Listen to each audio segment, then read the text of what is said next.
ദൈവത്തിന്റെ നാമം മഹത്വപ്പെടുമാറാകട്ടെ. എൻ്റെ പേര് ഏലിയാമ്മ വർഗീസ്. ഞാൻ ജിജി ജോയ് ജോൺ എന്നാണ് ഇപ്പം എല്ലാവരും എന്നെ വിളിക്കുന്നത്.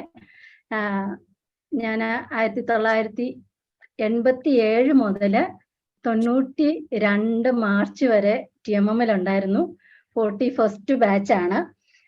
അപ്പൊ ഇന്ന് നമുക്ക് ഇങ്ങനെ ഒരു പ്രെയർ മീറ്റിംഗ് എല്ലാവർക്കും കൂടെ ഒരുമിച്ചൊന്ന് കൂടി പ്രാർത്ഥിക്കാൻ, പണ്ട് ഹോസ്റ്റലിൽ നമ്മൾ പ്രാർത്ഥിച്ച കാര്യങ്ങളെയൊക്കെ ഒന്ന് അയവർത്ത് നമുക്ക് ഒരുമിച്ചൊരു പ്രെയർ ഫെലോഷിപ്പ് ഉണ്ടാകാനായിട്ട് ദൈവം ഇടയാക്കിയതിനായിട്ട് ദൈവത്തെ സ്തുതിക്കുന്നു. വളരെ ഇൻഫോർമൽ ആയിട്ടുള്ളൊരു പ്രെയർ മീറ്റിംഗ് ആണിത്.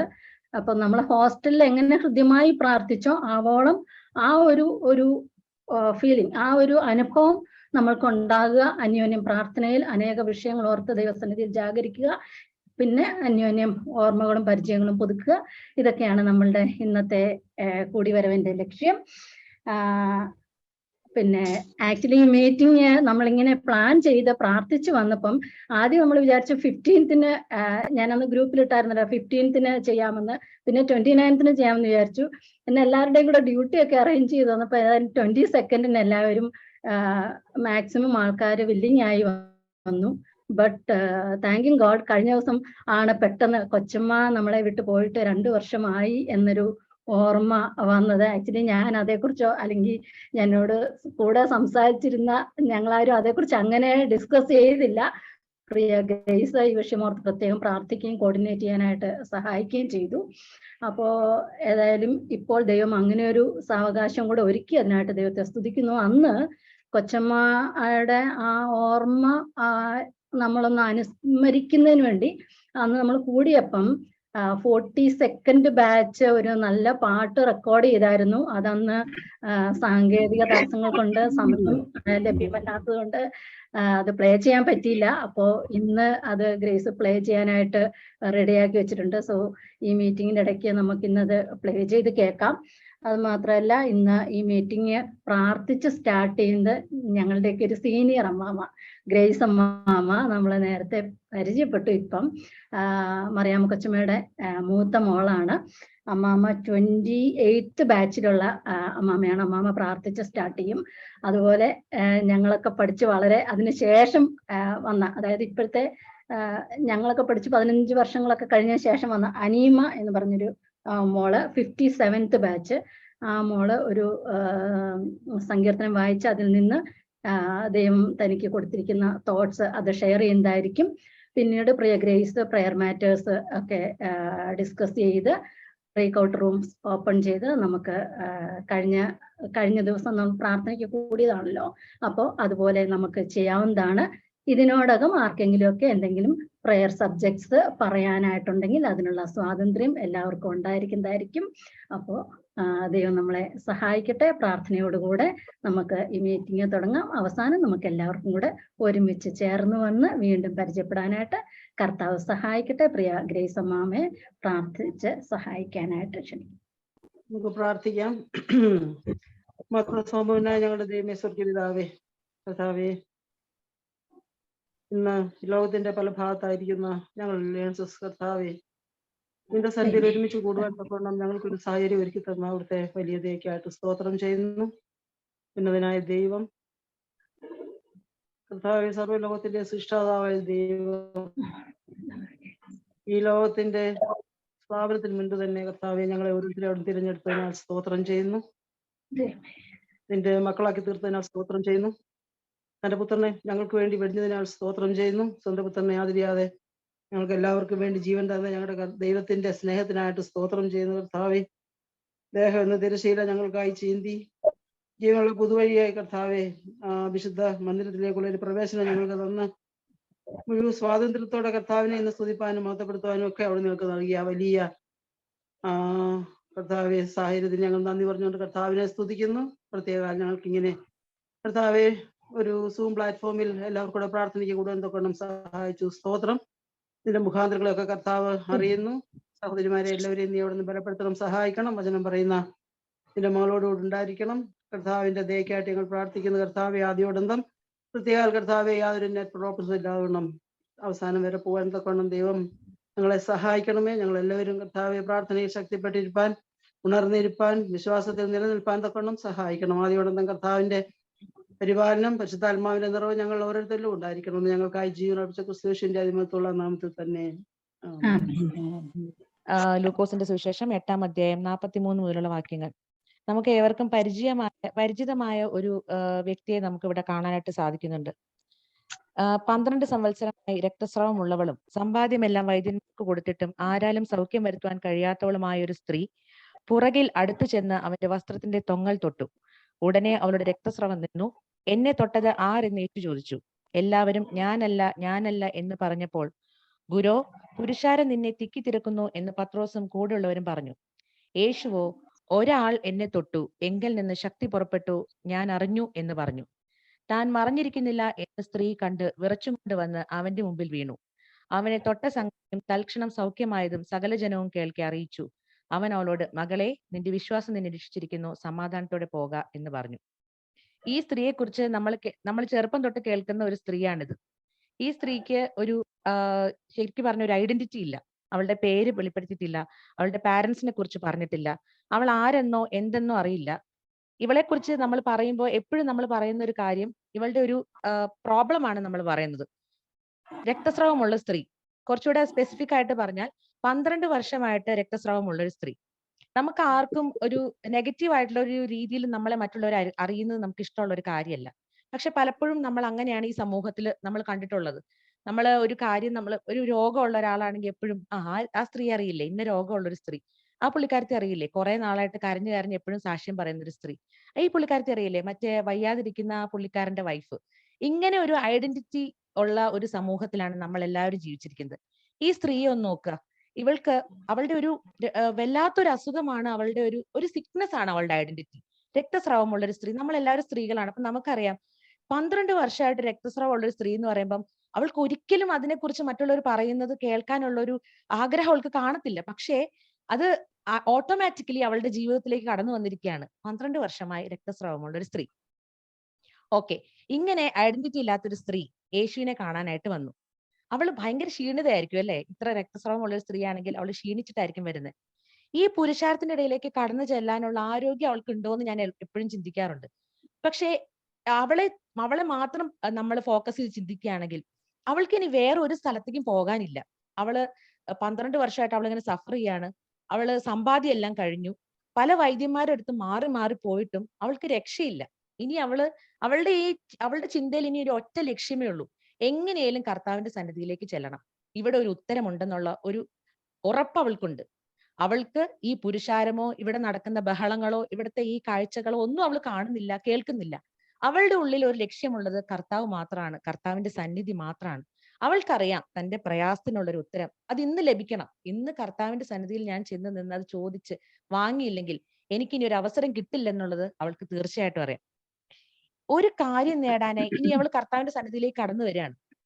നമ്മൾ നോർമലി ഈ ലോകത്തിൽ കാണുമ്പോൾ ഒരു കാര്യം നേടാനായിട്ട് നമ്മൾ ഒരാളുടെ അടുത്തേക്ക് ചെല്ലുമ്പോൾ നമ്മൾ അവിടെ ചെന്നിട്ട് എക്സ്ക്യൂസ് മീ, ഞാൻ വന്നിട്ടുണ്ട് കേട്ടോ, എനിക്ക് ഇങ്ങനെ ഒരു ആവശ്യമുണ്ട് എന്ന് പറയാനായിരിക്കും എല്ലാവരും ശ്രമിക്കുക.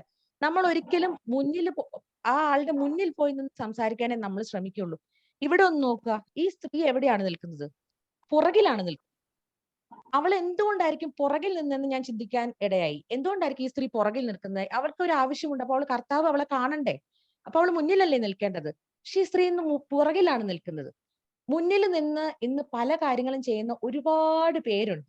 പക്ഷെ ഈ സ്ത്രീ ഒരു വ്യത്യസ്തയായ രീതിയിൽ പുറകിലാണ് നിൽക്കുന്നത്. അവൾക്ക് ചിലപ്പോൾ തോന്നിക്കാണ്, കർത്താവിന്റെ മുന്നിലേക്ക് കടന്നു ചെല്ലാനുള്ള ഒരു യോഗ്യത എനിക്കില്ല. ഈ പുരുഷാരവും ഈ ഒക്കെ നിൽക്കുന്നതിന്റെ ഇടയിൽ ഞാൻ ഏറ്റവും വില കുറഞ്ഞവളാണ്, ഞാൻ ഒരുപാട് പ്രശ്നങ്ങളുള്ളവളാണ്, എനിക്ക് പുറകിൽ നിന്നാ മതി എന്ന് അവൾ തീരുമാനിച്ചു. പക്ഷെ അവൾ പുറകിൽ നിന്നതിന് ഒരു പ്രത്യേകതയുണ്ട്. അവൾ പുറകിലാണെങ്കിലും അടുത്താണ് നിൽക്കുന്നത്. പുറകിൽ അടുത്ത് നിന്നു എന്ന് വചനം പറയുന്നു. മുന്നിൽ നിന്ന് ചെയ്യുന്നവരും കർത്താവിനോട് അടുത്തിരിക്കാൻ സാധിക്കില്ല എന്ന് നമുക്ക് ഈ വചനത്തിൽ നിന്ന് അതിന്റെ ഒരു മറുഭാഗമായിട്ട് നമുക്ക് ചിന്തിക്കാം. നമുക്ക് ആ ഭാഗം വിടാം. നമുക്ക് ഈ സ്ത്രീയെ മാത്രം ഒന്ന് ഫോക്കസ് ചെയ്യാം. അവള് പുറകില് അടുത്ത് പോയി നിൽക്കുകയാണ് കർത്താവിന്റെ അടുത്ത്. ഈ കർത്താവിന്റെ അടുത്ത് പുറകിലായിട്ട് നിൽക്കുന്ന അവൾക്ക് ആരും അറിയാതെ കർത്താവിന്റെ കയ്യിലൊന്ന് തൊടരുതോ, ഇല്ലെങ്കിൽ കർത്താവിന്റെ ഉടുപ്പിലൊന്ന് തൊടരുതോ? പക്ഷെ അവൾ എവിടെയാണ് തൊട്ടത്? തൊങ്ങല്, കർത്താവിന്റെ വസ്ത്രത്തിന്റെ ഒരു തൊങ്ങല്, അതിന്റെ ഒരു ഭാഗം, അവിടെ മാത്രമാണ് അവൾ തൊടാനിടയായത്. നമുക്ക് ഈ സ്ത്രീയോടൊന്ന് ചോദിക്കാം, സ്ത്രീയെ, നീ ഇത്ര അടുത്തല്ലേ നിൽക്കുന്നത്, നീ പുറകിലല്ലേ നിൽക്കുന്നത്, ഇനി ആരും കാണില്ലല്ലോ, നിനക്ക് കർത്താവിനെ ഒന്ന് തൊട്ടൂടെ എന്ന് ചോദിച്ചവൾ എന്തായിരിക്കും പറയാ? വേണ്ട, എനിക്ക് അതിനുള്ള യോഗ്യതയില്ല, ഞാൻ അതിന് മാത്രം ആരുമല്ല, ഞാനൊരു പുഴുവാണ്, കൃമിയാണ്, ഞാൻ രക്തസ്രാവമുള്ളവളാണ്, ഞാൻ കർത്താവിന്റെ സന്നിധിയിൽ കടന്നു വരുവാനോ അവനെ തൊടാനോ യോഗ്യത ഉള്ളവളല്ല. എനിക്ക് പുറകിൽ നിന്ന് എന്റെ കർത്താവിന്റെ ഉടുപ്പിന്റെ തൊങ്ങലിലൊന്ന് തൊട്ടാ മതി, എനിക്കത് മതി, എനിക്ക് സൗഖ്യം വരുമെന്നുള്ള ഉറപ്പ് എനിക്കുണ്ട്. നെക്സ്റ്റ് എന്താണ് സംഭവിച്ചത്? വിചിത്രമായ ഒരു സംഭവമാണല്ലേ. അവള് തൊട്ടു, അവൾക്ക് സൗഖ്യം പ്രാപിച്ചു. പക്ഷേ അത് ആരും അറിഞ്ഞിട്ടില്ല. ആ കൂടി വന്ന ജനത്തിന്റെ ഇടയ്ക്ക് രണ്ടേ രണ്ട് വ്യക്തികൾ മാത്രമാണ് അത് അറിഞ്ഞത്. നമ്മുടെ വലിയവനായ കർത്താവും സൗഖ്യം പ്രാപിച്ച സ്ത്രീയും. പെട്ടെന്ന് തന്നെ കർത്താവ് അത് തിരിച്ചറിഞ്ഞിട്ടാണ്, കർത്താവാണ് ചോദിക്കുന്നത്, ആരാണ് എന്നെ തൊട്ടത്? ഇത്രയും വലിയ പുരുഷാരത്തിന്റെ ഇടയ്ക്ക് കർത്താവ് അങ്ങനെ ഒരു ചോദ്യം ചോദിക്കുമ്പോൾ അതിനൊരു ഉത്തരം അത് എവിടെ നിന്നാണ് ലഭിക്കുക? ഒരു മൗനമായ പ്രാർത്ഥനയായിട്ടാണ് എനിക്ക് തന്നെ തോന്നുന്നത്. ആ സ്ത്രീ പുറകിൽ നിന്ന് കർത്താവിനെ ഒന്ന് തൊടുന്നത് അവളുടെ സൈലന്റ് ആയിട്ടുള്ള ഒരു പ്രയർ, അത് മറ്റാരും കേൾക്കുന്നില്ല. അവളുടെ ഹൃദയത്തിൽ നിന്നും ഉയരുന്ന അവളുടെ ആഗ്രഹം, അവളുടെ ആ പ്രാർത്ഥന, അതിന് ലഭിച്ച സൗഖ്യം, അതും വളരെ സൈലന്റ് ആണ്. ആരും അറിയാത്ത ഒരു പ്രാർത്ഥനയും അതിനുള്ളൊരു ഉത്തരവും, ഒരു വിടുതലിന്റെ ചിത്രം. എന്ത് ഭംഗിയുള്ള ഒരു പിക്ചർ ആയിട്ടാണ് നമുക്കത് കാണാൻ പറ്റുന്നത്. വളരെ ക്ഷീണിതയായി, വളരെ കഷ്ടപ്പെട്ട് കടന്നു വരുന്ന ഒരു സ്ത്രീ, അവളുടെ മൗനത്തിൽ നിന്നും പൊങ്ങി വരുന്ന ഒരു പ്രാർത്ഥന, ആ പ്രാർത്ഥനയിൽ നിന്നും അവളുടെ ഒരു പ്രവൃത്തി, ആ പ്രവൃത്തി കർത്താവ് കണ്ട് കർത്താവിന്റെ ഉള്ളിൽ നിന്ന് പുറപ്പെടുന്ന ഒരു ശക്തി, ആ ശക്തിയിൽ അവൾക്ക് ലഭിക്കുന്ന ഒരു വിടുതൽ, എത്ര ഭംഗിയുള്ള ഒരു ചിത്രമായിട്ടാണ് നമുക്കത് കാണാൻ സാധിക്കുന്നത്. ഇതൊരു വിചിത്രമായ കാര്യമാണല്ലേ. യേശു അവളെ അന്വേഷിക്കുകയാണ്. യേശുവിന് എന്താ അറിയില്ലേ ഇത് ഏത് സ്ത്രീയാണെന്നും ആരാണ് തൊട്ടതെന്നും എങ്ങനെയാണ് സൗഖ്യം ലഭിച്ചതെന്നൊക്കെ യേശുവിന് അറിയില്ലേ? അറിയാഞ്ഞിട്ടല്ലല്ലോ കർത്താവ് ചോദിക്കുന്നത്. അവള് തൊങ്ങലല്ലേ തൊട്ടത്, കർത്താവിനെ തൊട്ടില്ലല്ലോ. പിന്നെ എങ്ങനെ കർത്താവ് പറഞ്ഞു? കർത്താവിന് അതിന് ഉത്തരവുണ്ട്. ആമേൻ, എങ്കിൽ നിന്ന് ശക്തി പുറപ്പെട്ടു, ഒരാൾ എന്നെ തൊട്ടു. ഇത്രയും വ്യക്തികൾ നിൽക്കുന്നതിന്റെ ഇടയ്ക്ക് കർത്താവിനെ തൊട്ട ഒരാളാണെന്ന് കർത്താവിന് തിരിച്ചറിയാനായിട്ട് സാധിച്ചു. എത്ര അത്ഭുതകരമായ ഒരു കാര്യമാണ്. കർത്താവിന് അവളെ അറിയാഞ്ഞിട്ടോ കർത്താവിന് അവളെ വെളിപ്പെടുത്താൻ കഴിയാഞ്ഞിട്ടോ അല്ല, പക്ഷെ അവള് സ്വയമായിട്ട് വെളിപ്പെടണമായിരുന്നു. അവള് വിറച്ചും കൊണ്ട് കർത്താവിന്റെ മുന്നിലേക്ക് വരുന്നതാണ് അടുത്ത പിക്ചറായിട്ട് നമ്മൾ കാണുന്നത്. പുറകിൽ നിന്ന് കർത്താവിന്റെ തൊങ്ങലിൽ തൊട്ട സ്ത്രീ ഇന്ന് എവിടെയാണ് നിൽക്കുന്നത്? കർത്താവിന്റെ മുമ്പിൽ. എവിടെയാണ് അവളുടെ സ്ഥാനം? അവൾ വീണ് കിടക്കുകയാണ്. നമുക്കത് ഉറപ്പാണ്. അവൾ കർത്താവിന്റെ സന്നിധിയിൽ കർത്താവിന്റെ കാൽക്കലായിരിക്കും വീണ് കിടക്കുന്നത്. പുറകിൽ നിന്നപ്പോ അവളുടെ ഉള്ളിലുണ്ടായിരുന്ന ആ വിഷമവും പ്രയാസവും ഒക്കെ ഇപ്പൊ ഉണ്ടോ? അവളോടൊന്ന് ചോദിച്ചു നോക്കിയാലോ? അവൾ എന്ത് പറയും? ഇല്ല, എന്റെ ഉള്ളിൽ ആ വിഷമം ഇല്ല, ഞാൻ ഇന്ന് ഹാപ്പിയാണ്, എനിക്കിന്ന് സന്തോഷത്തിന്റെ ദിവസമാണ്. കാരണം എന്താ? കർത്താവ് എനിക്ക് സൗഖ്യം നൽകിയിരിക്കുന്നു. അവൾ ആ കൂടി വന്ന ജനത്തിന്റെ മുമ്പാകെ എല്ലാം അവളുടെ ശബ്ദം ഉയർത്തി അവൾക്കുണ്ടായിരുന്ന പ്രയാസങ്ങളും അവൾക്ക് ലഭിച്ച വിടുതലും അവൾ ഉച്ചത്തിൽ ഘോഷിക്കുന്നതായിട്ട് നമുക്ക് കാണാം. നമ്മൾ ഇന്ന് ഒരു പ്രാർത്ഥനയ്ക്കായിട്ട് കൂടി വരികയാണ്. നമ്മളിൽ പലരും പ്രാർത്ഥിച്ചുകൊണ്ടിരിക്കുന്ന പല വിഷയങ്ങളും നമുക്കുണ്ട്. നമ്മുടെ പ്രാർത്ഥന ചിലപ്പോൾ മൗനമായിട്ടുള്ളതായിരിക്കാം. നമ്മുടെ പ്രാർത്ഥന ചിലപ്പോൾ കണ്ണുനീര് മാത്രമായിരിക്കാം. നമ്മുടെ പ്രാർത്ഥന ചിലപ്പോൾ മുട്ടുകുത്തി നിൽക്കുമ്പോൾ ശബ്ദമില്ലാത്തതായിരിക്കാം. പക്ഷെ അത് സ്വർഗത്തോളം ചെന്ന് കർത്താവിന്റെ തൊങ്ങലിലൊന്ന് തൊട്ട് കർത്താവിനുള്ളിൽ നിന്നൊരു ശക്തി പുറപ്പെട്ട് പരിശുദ്ധാത്മാവിനാൽ നമ്മൾ നിറയപ്പെടുന്ന ഒരു അവസ്ഥ, അല്ലെങ്കിൽ നമ്മൾ മറ്റുള്ളവർക്ക് വേണ്ടി പ്രാർത്ഥിക്കുമ്പോൾ അവരിലേക്ക് ആ ശക്തി നൽകുന്ന ഒരു അവസ്ഥ, അത് ചെയ്യാനായിട്ട് നമ്മുടെ പ്രാർത്ഥനകൾക്ക് സാധിക്കാറുണ്ടോ? നമ്മുടെ പ്രാർത്ഥനയ്ക്ക് തടസ്സമായിട്ട് നിൽക്കുന്ന എന്തെങ്കിലും കാര്യങ്ങൾ നമ്മുടെ ഉള്ളിലുണ്ടോ? നമ്മളിപ്പോ ഗ്രൂപ്പായിട്ട് പ്രാർത്ഥിക്കുന്നു, നമ്മൾ ഒറ്റയ്ക്ക് പ്രാർത്ഥിക്കുന്നു, നമ്മൾ കണ്ണുനീരോടെ പ്രാർത്ഥിക്കുന്നു, നമ്മൾ ഉറക്കെ പ്രാർത്ഥിക്കുന്നു, നമ്മൾ ശബ്ദം താഴ്ത്തി പ്രാർത്ഥിക്കുന്നു, അതെല്ലാം ഒരു വിഷയമാണ്, അതെല്ലാം ഒരു ഭാഗമാണ്. പക്ഷെ നമ്മുടെ പ്രാർത്ഥന അത് കർത്താവിനെ തൊടാനും കർത്താവിൽ നിന്ന് ശക്തി പുറപ്പെടുവിക്കാനും സ്വർഗം കുനിഞ്ഞു നോക്കി ആരാണ് പ്രാർത്ഥിക്കുന്നത്, എന്താണ് അവരുടെ വിഷയം, എന്തിനാണ് അവർ പ്രാർത്ഥിക്കുന്നത് എന്ന് നമ്മളിലേക്ക് കുനിഞ്ഞു നോക്കുന്ന ഒരു അവസ്ഥ അത് നമ്മളിൽ ഉണ്ടാകുന്നുണ്ടോ? നമ്മുടെ ഈ ഗ്രൂപ്പായിട്ടുള്ള പ്രയർ, നമ്മുടെ ഈ പ്രയർ മീറ്റിംഗ്, നമ്മുടെ ഈ വാട്സപ്പ് ഗ്രൂപ്പിൽ നമ്മൾ പ്രാർത്ഥിക്കുന്നതെല്ലാം കർത്താവിന്റെ ഒരു പ്രസാദമായി തീരാനും അതിന്റെ ഉത്തരം കർത്താവ് നമുക്ക് നൽകുവാനും പിന്നീട് ഈ സ്ത്രീ ചെയ്തതുപോലെ നമുക്ക് മറ്റുള്ളവരോട് അത് സാക്ഷ്യമായിട്ട് പറയുവാനും, നമ്മൾ ഒരിക്കലും മൗനമായിട്ടിരിക്കാനല്ല, കർത്താവ് നമുക്ക് ചെയ്ത നന്മകളൊക്കെയും ഈ ലോകത്തിലുള്ള എല്ലാ മനുഷ്യരോടും വിളിച്ചു പറയാനും ഒരു അവസരം കൂടെ കർത്താവ് നമുക്ക് നൽകട്ടെ. ഇപ്പൊ നമുക്ക് ഈ സ്ത്രീയോടൊന്ന് ചോദിച്ചു നോക്കാം. സ്ത്രീയെ, നീ രക്തസ്രാവമുള്ള സ്ത്രീയാണെന്ന് മറ്റുള്ളവർ നിന്നെ പറയുന്നതിനെ കുറിച്ച് നിനക്ക് എന്ത് പറയുന്നു? ഈ സ്ത്രീ എന്ത് പറയും?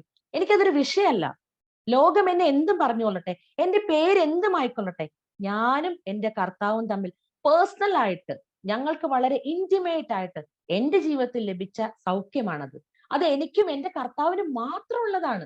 അത് മറ്റാർക്കും പറഞ്ഞാൽ മനസ്സിലാകാൻ സാധ്യതയില്ല. ശരിയാണ്, നമ്മൾ സാക്ഷ്യം പറഞ്ഞുകൊണ്ടായിരിക്കും. പക്ഷെ എനിക്ക് എന്റെ കർത്താവിൽ നിന്ന് ലഭിച്ച സൗഖ്യം, എനിക്ക് എന്റെ കർത്താവിൽ നിന്ന് ലഭിച്ച വിടുതൽ, എനിക്ക് എന്റെ കർത്താവിൽ നിന്ന് ലഭിച്ച സ്നേഹം, അത് എത്ര മാത്രമാണെന്ന് നമുക്ക് ഓരോരുത്തർക്കും പേഴ്സണൽ ആയിട്ട് നമുക്ക് മനസ്സിലാക്കാൻ പറ്റുന്ന ഒരു അവസ്ഥ നമ്മുടെ ജീവിതത്തിലുണ്ടോ? മറ്റുള്ളവർക്ക് വേണ്ടി കരഞ്ഞു പ്രാർത്ഥിക്കുമ്പോൾ, അവർക്കൊരു വിടുതൽ കിട്ടുമ്പോൾ നമ്മൾ കർത്താവിനെ സ്തുതിക്കുന്ന ഒരു അവസരം ഉണ്ടാകുന്നുണ്ടോ? ദൈവം നമ്മളെ ഓരോരുത്തരെ അനുഗ്രഹിക്കട്ടെ. ഈ വചനങ്ങളാൽ ദൈവം നമ്മളെ ആശ്വസിപ്പിക്കുകയും ചെയ്യട്ടെ. ദൈവം നാം ഓർത്തപ്പെടുമാറാകട്ടെ. ആമേൻ. ദൈവത്തിന് സ്തോത്രം. പ്രിയ അനീമ വളരെ ചലഞ്ചിങ് ആയിട്ടുള്ള ഒരു തോട്ട് നമ്മുടെ മുമ്പിൽ വെച്ചിരിക്കുകയാണ്. ഞാൻ മിനിഞ്ഞാന്ന് പത്രോസിനെ തടവിലാക്കിയതിന് ശേഷം സഭാശ്രദ്ധയോടുകൂടെ പ്രാർത്ഥിച്ചതും, പത്രോസ് വന്ന് വാതിൽക്കൽ മുട്ടിയപ്പം ഹെരോദ കതവ് തുറക്കുന്നതിന്റെ ആ ഒരു പ്രതികരണം ഞാനിങ്ങനെ ചിന്തിച്ചു. അപ്പം ആ പ്രാർത്ഥിച്ചവർക്കൊന്നും ഉണ്ടായതിനേക്കാൾ എത്രയോ വലിയ വിശ്വാസം അല്ലെങ്കിൽ ആ രോധ എന്ന പെൺകുട്ടിക്ക് ഉണ്ടാകാനായിട്ടിടയായി. ഇന്നിപ്പം നമ്മൾ കേട്ടു, വിശ്വാസത്തോടു കൂടെയുള്ള ഒരു തൊടല്, പുറകിൽ നിന്നാണെങ്കിലും കർത്താവിനോട് ചേർന്ന് നിന്ന് ഒരു തൊടല്, അതിൽ നിന്ന് അവൾക്ക് ലഭിച്ച സൗഖ്യം ഇന്ന് നമുക്കത് ഒരു വലിയ വെല്ലുവിളിയായി, വലിയ പ്രോത്സാഹനമായി തീരുവാനായിട്ട് ഇടയായി തീർന്നു. നമ്മൾ അനേകരും അന്യോന്യം പറയാൻ പറ്റാത്ത, അല്ലെങ്കിൽ ഏറ്റവും അടുത്ത കൂട്ടുകാരോട് പോലും ഷെയർ ചെയ്യാൻ പറ്റാത്തതായ വളരെ പ്രശ്നങ്ങൾ, മാനസികമായ പ്രശ്നങ്ങൾ, ആത്മീയമായ പ്രശ്നങ്ങൾ, ശാരീരികമായ പ്രശ്നങ്ങൾ, കുടുംബപരമായ പ്രശ്നങ്ങൾ എല്ലാം അനുഭവിക്കുന്നവരാകാം. എന്നാൽ ദൈവസന്നിധിയിൽ പരിഹാരമില്ലാത്ത ഒരു പ്രശ്നവുമില്ല. നമ്മൾ കർത്താവിന്റെ സന്നിധിയിൽ താണിരിക്കുമ്പം മറഞ്ഞിരുന്നാലും കർത്താവിന് തക്ക സമയത്ത് നമ്മളെ ഉയർത്താനായിട്ട് മുന്നോട്ട് കൊണ്ടുവരാനായിട്ട് പറ്റും. അത് ഇന്ന് പ്രിയ അനീമയിൽ കൂടെ നമുക്ക് കേൾക്കാനായിട്ട് ഇടയായി തീർന്നു. ഇത്രയും നമ്മളിൽ നിന്നും ഇത്രയും ജൂനിയർ ആയിട്ടുള്ള ഒരു മോൾക്ക് ഇത്രയും നല്ല ഒരു ചിന്ത ഷെയർ ചെയ്യാനായിട്ട് കർത്താവ് കൃപ നൽകി. അതിനായിട്ട് പ്രത്യേകം ദൈവത്തെ സ്തുതിക്കുന്നു. ഇനിയും തുടർന്നും ഒരുപാട് കർത്താവ് മറ്റുള്ളവർക്ക് വേണ്ടി അനുഗ്രഹമായിട്ട് ഉപയോഗിക്കട്ടെ. പ്രിയ ഗ്രേസ് വീഡിയോ പ്ലേ ചെയ്യുന്നതായിരിക്കും. ഞാൻ ഇന്നലെ നമ്മുടെ ഗ്രൂപ്പിൽ അയച്ചേക്കുന്ന മെസ്സേജസ് ഒക്കെ കേട്ടു. നമ്മൾക്ക് നമ്മുടെ കൊച്ചമ്മ മുട്ടയിലിരുന്ന് പ്രാർത്ഥിക്കുന്ന, വെളുപ്പിന് മുട്ടയിലിരുന്ന് പ്രാർത്ഥിക്കുന്ന ആ ഒരു ഓർമ്മ നമുക്കുണ്ട്. നമ്മളൊക്കെ കർത്താവിന്റെ സന്നിധിയിൽ ചെല്ലുമ്പോൾ ഒത്തിരി ഒത്തിരി കടം ഉള്ളവരാണ് കർത്താവ്. കാരണം നമ്മൾ ഇതൊക്കെ അനുഭവിച്ച് കണ്ടറിഞ്ഞ് വന്നവരാ. അതുകൊണ്ട് നമ്മൾ ഇത് കണ്ടിന്യൂ ചെയ്ത് പോകാതിരുന്നാൽ നമ്മളുടെ കുറ്റം വലിയതായിരിക്കും. ദൈവം നമ്മളെ പ്രത്യേകം സഹായിക്കട്ടെ. ദൈവത്തിന്റെ ഒരു സാക്ഷിയായി നിൽപ്പാൻ ദൈവം എന്നെ ഇടയാക്കിയതോർത്ത് ദൈവത്തെ സ്തുതിക്കുന്നു, സ്തോത്രം ചെയ്യുന്നു. ഞാൻ 57th ബാച്ചിലാണ് പഠിച്ചിരുന്നത് TMM-ല്. നിങ്ങൾക്ക് എല്ലാവർക്കും അറിയാവുന്ന പോലെ 2018 മോന് ലുക്കീമിയ ആയിട്ട് ഡയഗ്നോസ് ചെയ്തു. അവന്റെ ട്രീറ്റ്മെന്റ് ഒക്കെയും ആ സമയങ്ങളിൽ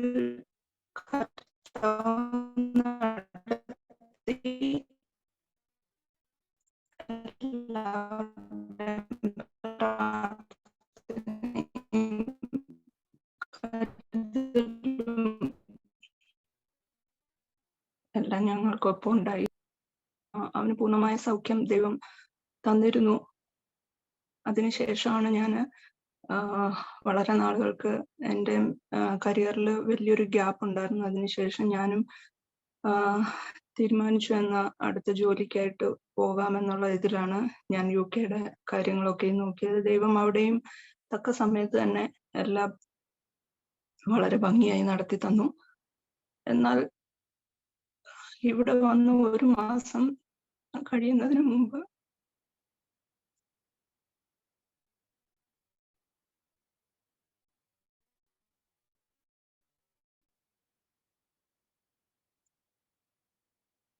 വീണ്ടും എന്തുകൊണ്ട് എന്നുള്ളൊരു ചോദ്യം പലപ്പോഴായി ജീവിതത്തിൽ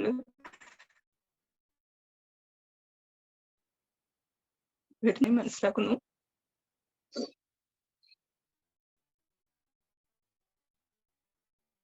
മോനിപ്പോ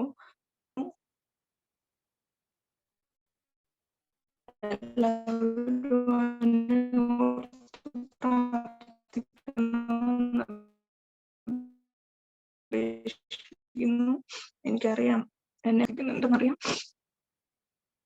അവര് ഡോക്ടേഴ്സ് പ്ലാൻ ചെയ്തിരിക്കുന്നത് കീമോ ഫസ്റ്റ് കീമോ കൊടുത്ത് അവന്റെ അബ്നോർമൽ സെല്ലിനെ എല്ലാം ഡിസ്ട്രോയ് ചെയ്തിട്ട് ട്രാൻസ്പ്ലാന്റ് ചെയ്യാനുള്ള ഒരു ഇതിലേക്കാണ് അവര് പറഞ്ഞിരിക്കുന്നത്. മോളുടെ മാച്ച് ചെയ്ത് നോക്കി, പക്ഷെ അത് 58% മാച്ചിങ് വന്നിട്ടുള്ളൂ.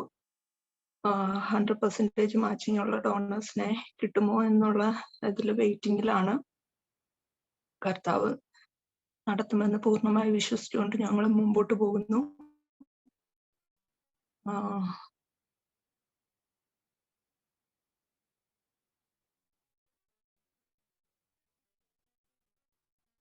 കർത്താവ് കടത്തിവിടുന്ന ഓരോ സാഹചര്യങ്ങളിലും ഒരു സാക്ഷികളായി ജീവിക്കാൻ ഞങ്ങൾ രണ്ടുപേരെ ഇടയാക്കണം. പ്രത്യേകിച്ച് ഹസ്ബൻഡ് തന്നെയാണ് നാട്ടില്.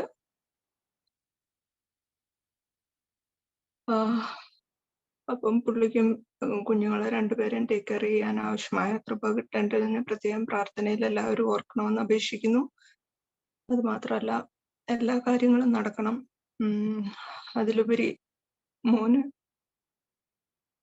നമുക്കെല്ലാവർക്കും അറിയാം ട്രീറ്റ്മെന്റിന്റെ സൈഡ് എഫക്റ്റും കാര്യങ്ങളും ഒക്കെ എത്രമാത്രമാണെന്നുള്ളത്.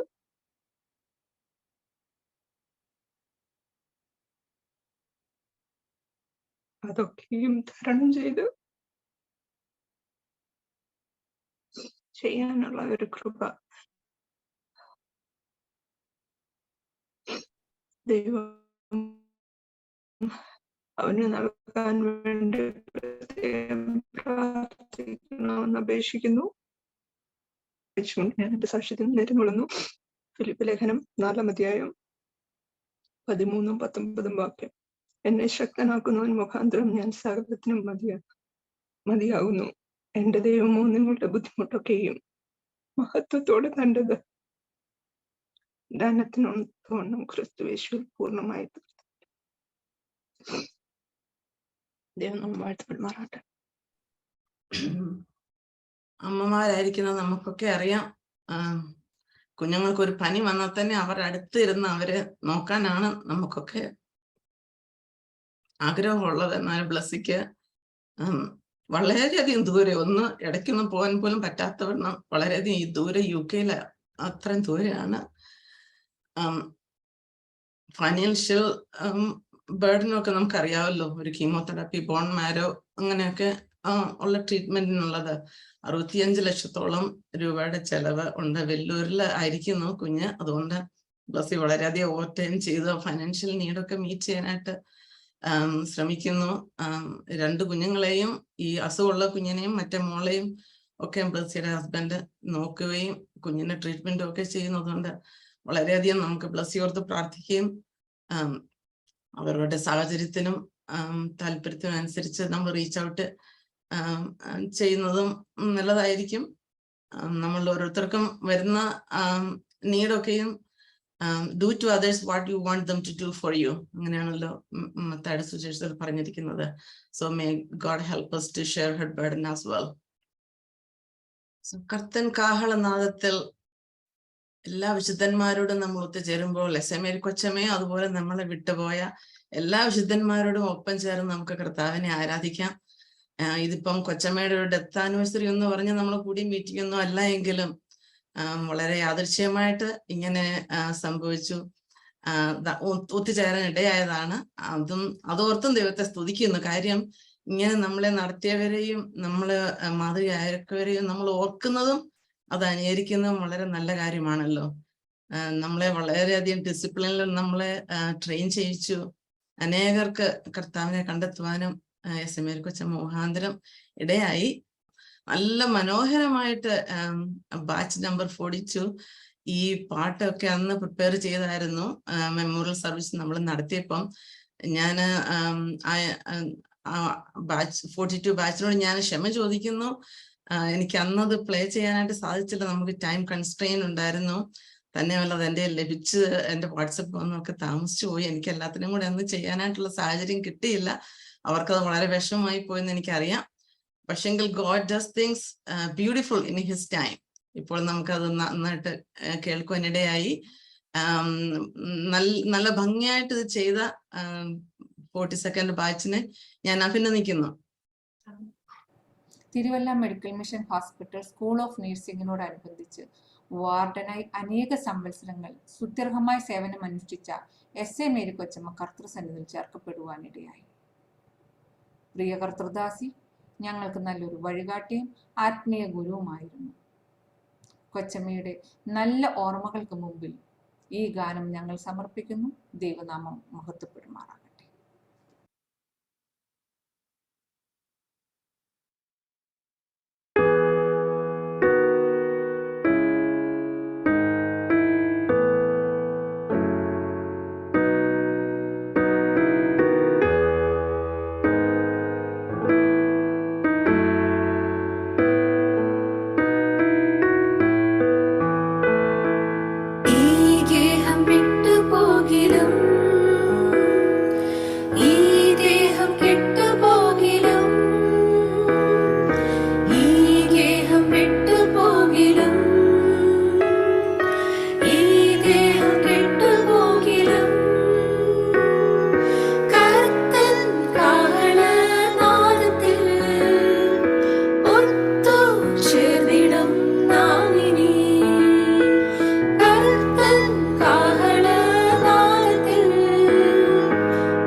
ചേർന്നിടും